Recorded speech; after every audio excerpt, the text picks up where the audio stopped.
ambiguous yet characterized by its adherence to a specific set of beliefs. Ang kapangyarihan ng relihiyon ay nakatago sa kakayahan nito to bring people together, to persuade and usher the people into a new perspective, a new life. Pero alam mo bang nakapagdudulot din ng relihiyon ng gulo at ng mga unwanted events? We begin with Nigeria, where a woman has been beaten to death and set on fire on college premises. She was a student in this college. Her killers were her own classmates. What was her crime? Blasphemy. Muslims and Hindus violently clashing on the streets of the capital, Delhi, during a month meant to be holy for both groups. Drag artist Puraluka Vega is facing new criminal charges for allegedly offending religious feelings. Ethnic clashes between the Hindu majority Meitei community and the tribal Christian Kuki minority over land and influence in the state has left at least 180 people dead and over 500 injured. Maraming bagay ang hindi alam ng mga taong bayan tungkol sa relihiyon. We are here to change that.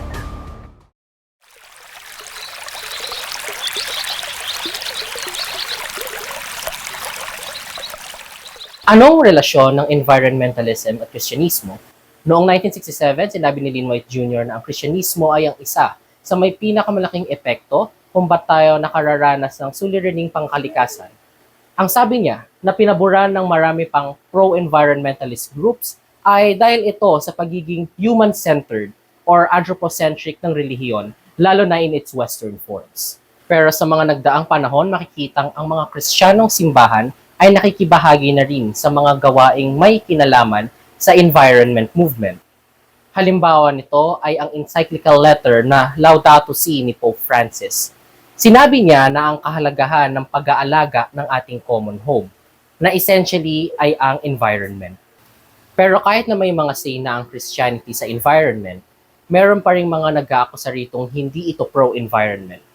Pero, ang mahalagang tignan ay bakit nagsimula na magkaroon ng ganitong tunggalian? At bakit ganito ang relasyon nilang dalawa?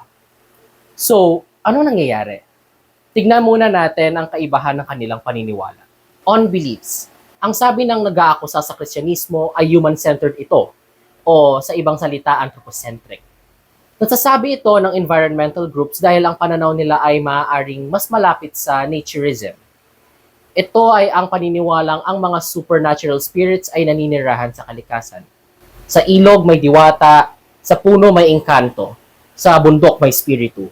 Kung kaya't mas madaling irespeto para sa mga naturist ang kalikasan dahil nakikita nilang may mga nilalang na kagaya nila ang namumuhay ron. Pero marahil hindi na ganito ang naiisip ng lahat sa environmentalism. Marahil ay karamihan hindi na ganyan dahil mas scientific na ang pag-unawa nila sa mga bagay. Kaya nga lagi nilang ina-argue ang mga findings ng siyentista sa kanilang mga panawagan. Minsan mga scientists pa nga ang nangunguna sa mga environmentalist movement, kagaya ng Extinction Rebellion. Pero, nabanggit ang naturism dahil sa paniniwala nila. Mas cautious sila sa paggambala sa kalikasan dahil naiisip nilang pwedeng gumante ang mga espiritu sa kanila dahil sa iisang plane of existence lang sila. O, sa ibang salita, kasama natin sila in this world na ginagalawan natin. Ito ay kaiba sa Kristyanismo kung saan naniniwala silang ang mga espiritu ay naninirahan sa ibang mundo o other world. Bukod pa rito, ang imahe na itinatampok sa Biblia ay ang mga mukha ng tao. Ang Diyos ay tao. Ang mga santo, apostol at iba pa ay karamihan mga hindi tao. Gaanong ipinapakita ang kalikasang ay may sariling buhay o may mga espiritong naninirahan rito. Kumbaga, ang pinakamahalagang nasa mundong ito ay ang mga tao. Anthropocentric. Anthropocentric na ito. What more kung ito ay paigtingin pa ng individualism sa West? Marahil higit na mas iisipin lang ng tao ang sarili niya. At ang iba, including ang kalikasan na isa lamang sa instrumento para sa pamumuhay niya. Ito ang naging problema ng mga environmentalist group sa Kristyanismo. Pero bakit parang nagkaroon ng pagbabago? Bakit ang mismong Pope, gaya ng nabanggit ko kanina, ay naglalabas na ng mga pahayag tungkol sa kalikasan? O hindi kaya sa mga sermon ay nagpapaalala na rin ang mga simbahan ng kahalagahan ng kalikasan? Bakit mas umigting na ang pakikisangkot ng simbahan? Isang maaaring sosyolekal na paliwanag rito ay importante ito sa survival ng simbahan. Ang environmental crisis o climate change na dahil sa human activity ay tinutukoy ng isa sa pinaka-concerning na problema ng kontemporaryong panahon.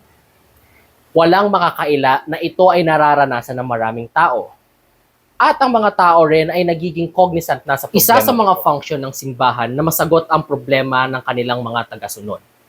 Mahalaga ito dahil nakahanap ang kanilang mga miyembro ng dahilan para manatili sa simbahan dahil nakikita nilang may pakinabang sa buhay nila ang mga katuruan nito. Kaya, kung nasasagot ng simbahan ang mga karanasan ng tao sa environmental crisis, mas marami silang miyembro na nanaisin manatili. Kung ating babalikan ang Laudato Si ni Pope Francis, ito ay maaaring makita rin sa konteksto ng pagbabago ng liderato ng simbahang Katoliko. O, sa ibang salita, pagpapanatili ng karisma ng Pope bilang isang leader. Hindi gaanong napapahalaga ng environmentalist attitude sa Biblia. Pero, dahil napapanahon na para sa mga tao ang usaping environmental crisis, maaaring nakitang dilema ni Pope Francis ang pagsasakonteksto ng mga katuroan ng simbahan sa mga kasalukuyang problema ng mundo. Para makakuha na rin ng appeal sa mga tagasunod, sa madaling salita, nag-a-adjust ang simbahan. Pero sa kabila nito, hindi pa rin naman totally nagiging pro-environment ang mga Kristiyano. Kahit at least man lang ang mga Katoliko, lalo pat may declarations ng Pope rito. Hindi na rin maikakabit sa pagiging Kristiyano ang pagkakaroon ng ideya na may value sila sa kalikasan. Ang isa namang posibleng paliwanag dito ay marahil ay sa mga nakakabit na assumption sa Christianity at pro-environmentalism.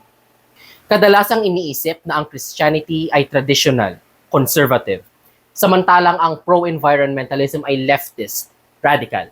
At ang pagiging conservative at radical ay hindi napagkakasundo. Ang conservative ay gustong pinananatili kung ano ang nakasanayan. Ito na raw ang subok ng panahon at wala tayong say na mga ordinaryong mamamayan dahil ipinagkaloob daw sa atin ng isang authority, halimbawa ng Diyos, ang mga ito para sa kaayusan. Samantalang sa mga radical, nakikita nilang nangangailangan na ng change mula sa status quo dahil nakikita nilang di na ito effective. Sila rin ay naniniwalang ang authority ay pwedeng mag-impose ng mga batas na hindi naman talaga patas sa karapatan ng mga taong pinamumunuan niya. Pwedeng may ganitong label pa rin ang mga tao sa Christianity at environmentalism at ayaw ma-associate ng isa to the other dahil ayaw niya mabigyan ng sanction o mga kaparusahan ng kanyang in-group o mga grupong kinabibilangan. At hindi madaling makipag-deal with social repercussions, lalo pat kung minsan ay nakasalalay ka sa in-group mo dahil halimbawa sila ang pamilya mo, mga kasama mo sa trabaho, kaibigan o iba pa. Pero minsan, nai-reconcile naman ito gaya halimbawa ng Pope na generally ay may pagka-liberal sa kanyang mga political stance.